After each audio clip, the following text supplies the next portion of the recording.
Question number 5. Find x if the slope of line passing through point A and B is 4. यानी कि इस वक्त आपको उसने क्या दिया हुआ है, स्लोप दिया है. ये देखिए, ये स्लोप की वैल्यू आपको गिवन है. ठीक है, हम सोल्यूशन स्टार्ट कर रहे हैं. तो यहाँ पर मैं आपको डेटा भी लिख के दे दूँ. ठीक है, स्लोप उसने आपको क्या दिया हुआ है, 4 दिया हुआ है, और आपसे पूछ रहे हैं x की वैल्यू फाइंड आउट करनी. और ये 2 पॉइंट है. ठीक है, इसमें इस x की वैल्यू फाइंड आउट करनी है और स्लोप आपको गिवन है इस लाइन का. ठीक है, अब चले हम वैल्यू सब्स्टिट्यूट करते हैं इसमें. ठीक है, पॉइंट्स के थ्रू. स्लोप आपके पास 4 है, y2 की वैल्यू 8 है, y1 आपके पास x है, x2 की वैल्यू आपके पास 5 है और x1 3 है. ठीक है, अब ये आप क्या करेंगे, 8 माइनस x ऐसे ही रहने दें, ये 2 हो गया. यहाँ पर कुछ नहीं है, क्रॉस मल्टीप्लिकेशन कर लें आप, तो 8 माइनस x हो गया और यहाँ पर 4 इंटू 2 हो गया. ये माइनस x हो गया, 4 2 टाइम क्या हो गया, 8 हो गया. ये यहाँ पर आपके पास 8 जो है, अब ये टर्म्स बन गए ना. ठीक है, ये प्लस 8 है, यहाँ शिफ्ट होके आपके पास क्या आ जाएगा, माइनस 8. अब हमने क्या करना है, 8 और 8 तो कैंसिल हो गए, सेम वैल्यू ऑपोजिट साइन होने की वजह से कैंसिल हो गया, 0. अब इस पूरे एक्सप्रेशन को माइनस से मल्टीप्लाई कर लें तो आपके पास 0 ही आंसर आता है. ठीक है, x की वैल्यू आपको मिल गई और आपको स्लोप गिवन था. Question 6. Find k if line passes through A K2 and B 3 5 and point C 5 minus 1 and D 8 7 are parallel. अब आपने के फाइंड आउट करना है और आपके पास ये 2 लाइंस गिवन है. ठीक है, 2 लाइंस के आपके पास ये पॉइंट्स गिवन है. ठीक हो गया. इसी तरह सी डी एक लाइन है जिसके आपको ये 2 पॉइंट्स गिवन है. ठीक है, जब वो आपको कहते हैं कि लाइंस पैरेलल है, ठीक है, तो इसका क्या मतलब है कि दोनों का स्लोप इक्वल होगा. ठीक हो गया. अब इसी फार्मूला को यूज़ करते हुए हम अपना सोल्यूशन फाइंड आउट करेंगे और के की वैल्यू फाइंड आउट करेंगे. ठीक है, हमने के फाइंड आउट करना है और क्या कहा है, हमें क्या कंडीशन दी हुई है कि 2 लाइंस आर पैरेलल. ठीक है, अब हमने क्या करना है, पहले इस 2 पॉइंट्स का जो है स्लोप फाइंड आउट करना है. तो हमारे पास क्या हो जाएगा, ये x1 है, ये y1, ये x2 और y2. ठीक है, तो आ जाएगा 5 आपके पास माइनस 2. ठीक है, फिर आ जाएगा आपके पास 3 माइनस के. अब आपके पास क्या गया, m1 स्लोप की वैल्यू आ गई आपके पास 3/3 माइनस के. अब हम m2 स्लोप की वैल्यू फाइंड आउट करते हैं. ये x1 है, ये y1, ये x2 और y2. पहले हम y2 लिखते हैं 7, फिर हम क्या करते हैं, y1 लिखते हैं, फिर ठीक है x2 लिखते हैं 8 और फिर हम लिखते हैं 5. ठीक है, अब हमारे पास m2 देखें क्या आता है, ये आपके पास आ गया 3 आ गया. अब यहाँ पर आपके पास आ जाता है 8/3. अब आपके पास एक स्लोप आता है 8/3 और एक स्लोप आपके पास ये है 3/3 माइनस के. अभी हमने एक फॉर्मूला डिस्कस किया था कि जब भी लाइंस पैरेलल होंगी तो उनके स्लोप इक्वल माने जाते हैं. ठीक है, क्योंकि अब आप खुद सोचो ना कि 2 लाइंस पैरेलल है तो जो स्लोप इसका होगा वो स्लोप इसका भी होगा. ठीक है ना. अब ये हम नहीं कह सकते ये 2 लाइंस अगर पैरेलल हैं क्या वो इस डायरेक्शन में, क्या वो इस डायरेक्शन में, ये अभी हम नहीं बता रहे. हम खाली स्लोप की बात कर रहे हैं कि अगर 2 लाइंस पैरेलल हैं तो उनका स्लोप इक्वल होता है. अब हमने यहाँ पर क्या लिखना है, हमने पहले स्लोप की वैल्यू लिखनी 3/3 माइनस के. ठीक है, और यहाँ पर 8/3. अब हम ऐसे कर लेते हैं कि क्रॉस मल्टीप्लिकेशन कर लेते हैं. तो अब हम क्रॉस मल्टीप्लिकेशन से हम यहाँ ही पर इसको इक्वल करते हैं. ठीक है, m1 is equals to m2. यहाँ पर आ जाएगा 3/3 माइनस के और 8/3. हमने क्रॉस मल्टीप्लिकेशन कर लिया. हमारे पास यहाँ आ जाएगा 8 3 माइनस के और 3 टाइम्स 9. अब ब्रैकेट्स ओपन कर लेंगे हम. ठीक है, ब्रैकेट ओपन कर लेने से आपके पास आ जाएगा यहाँ पर 24 माइनस 8 के और यहाँ पर आ जाएगा 9 आपके पास. अब आपने क्या करना है, आपने के जो है उसकी वैल्यू फाइंड आउट करनी है. -24 हो जाएगा आपके पास. अब 24 में से 9 आपने सब्ट्रैक्ट कर लिया तो आपके पास आ जाता है -15. ये -8 आप यहाँ डिवाइड कर लेंगे और आपके पास के की माइनस माइनस कैंसिल हो जाएगा और के की वैल्यू आपके पास क्या आ जाएगी, 15/8. तो आपने के की वैल्यू फाइंड आउट कर ली उस केस में जब दोनों लाइंस आपके पास पैरेलल थी.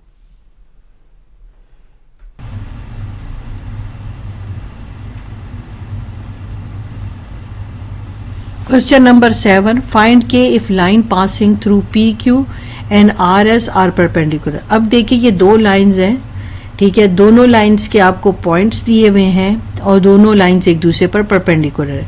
जो स्लोप आप इसका निकालें और जो स्लोप आप इसका निकालें, आपको पता है कि जो दोनों लाइंस परपेंडिकुलर होते हैं तो उनके स्लोप को मल्टीप्लाई करने से -1 आते हैं. ये समझ लें कि फॉर्मूला है, जब भी दो लाइंस परपेंडिकुलर होंगी उसके लिए आप ये फॉर्मूला यूज़ करेंगे, तो आप उसको -1 के इक्वल करेंगे और जो भी वैल्यू अननोन है वो आप फाइंड आउट कर सकते हैं फिर, ठीक है. पहले हम पी क्यू का स्लोप निकालते हैं. y2 ये आपके पास x1 है, y1 है, ये x2 है और ये y2 है. y2 7 है और y1 आपके पास 2 है. x2 4 है और x1 आपके पास -1 है. यहाँ पर आपके पास 7 - 2 आप कर लें तो आपके पास 5 आ जाएगा. यहाँ 4 माइनस प्लस हो गया, ये 5/5 आपके पास आ गया तो 1, ठीक है. यानी पी क्यू स्लोप आपके पास 1 आ गया. अब हमने जो आर एस स्लोप है वो फाइंड आउट करना है. अब हमने R S slope find out करना है. ये x1 y1 है, ये x2 y2 है. y2 की वैल्यू 10 है और y1 की वैल्यू k है और आपके पास जो x2 की वैल्यू 7 है और जो आपके पास x1 की वैल्यू है वो 2 है. अब 10 - k हो गया और 7 - 2 आपके पास 5 हो गया, ठीक हो गया. अब उन्होंने क्या कहा था कि ये दोनों जो साइड्स हैं वो एक दूसरे परपेंडिकुलर है. ये था पी क्यू था और आर एस, ठीक है. जब भी दो साइड एक दूसरे पर परपेंडिकुलर होती तो वो -1 की इक्वल होती. अब हम इनकी वैल्यूज यहाँ पर सब्स्टिट्यूट कर देते हैं.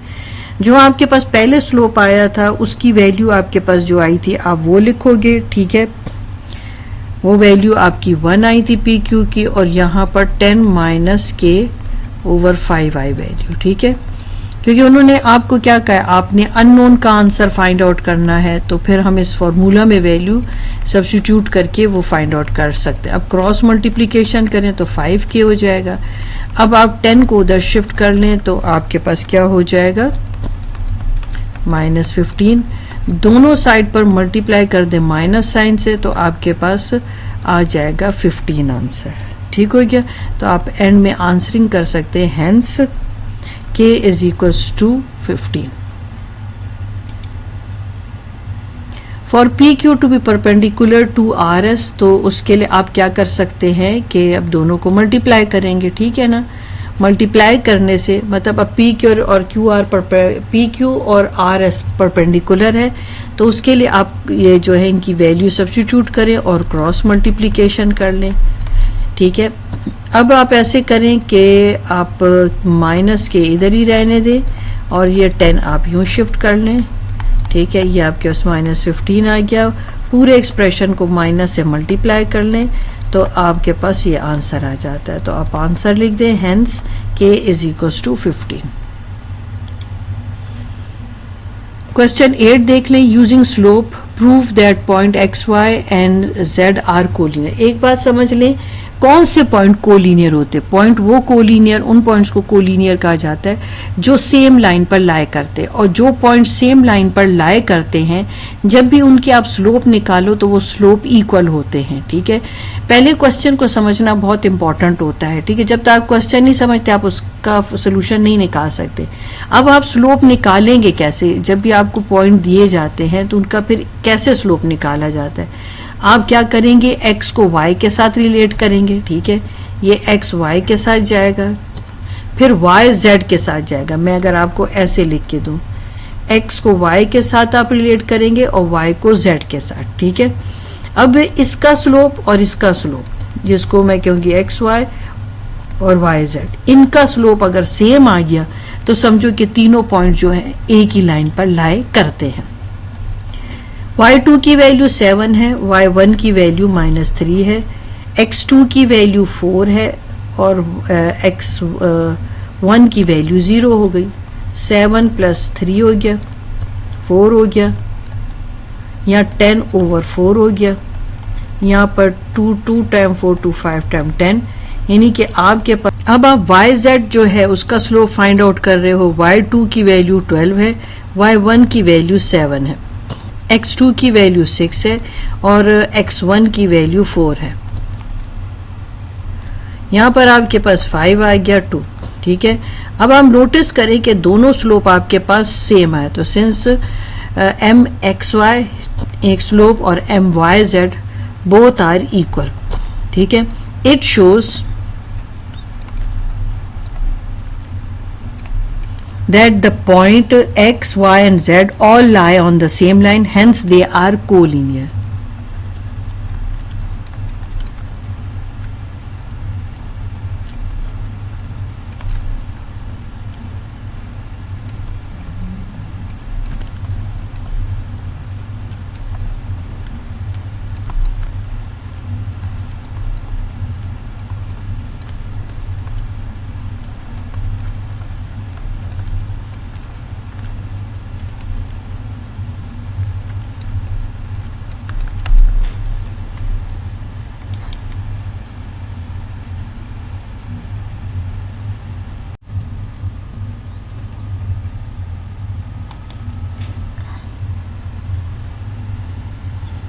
Find value of y if point p, q and r are collinear.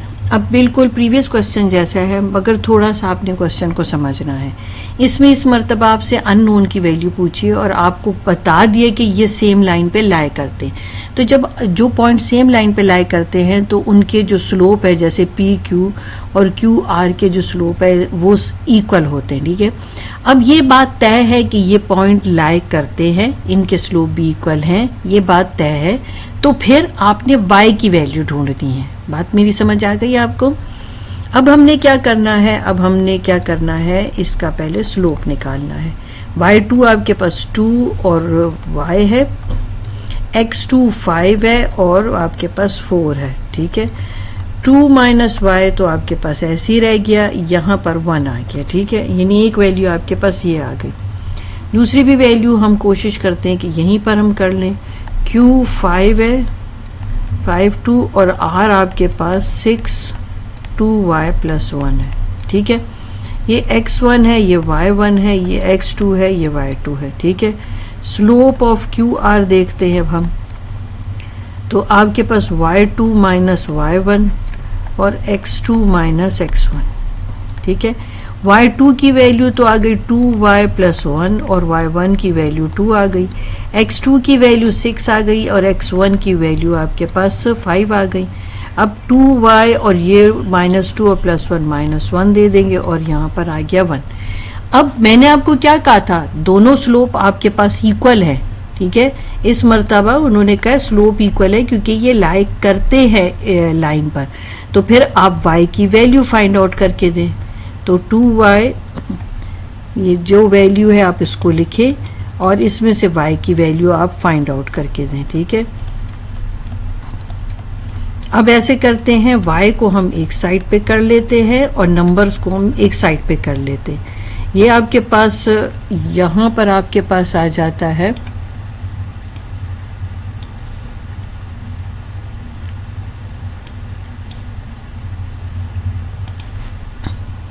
-y -2y -1 और -2, ये -3y और ये -3 है।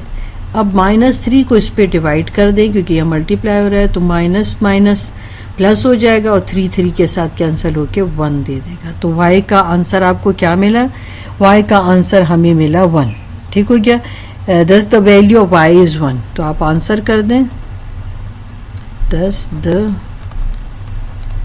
वैल्यू ऑफ y इज 1, ठीक है। ये अगर आप 1 पे डिवाइड करें ना तो 2 माइनस वाई आता है और इसको भी करें तो 2y माइनस 1 ही आता है। इससे आपने कंफ्यूज नहीं होना, ठीक है ना। तो आपने दोनों स्लोप लिख के सोल्यूशन निकाल लिया।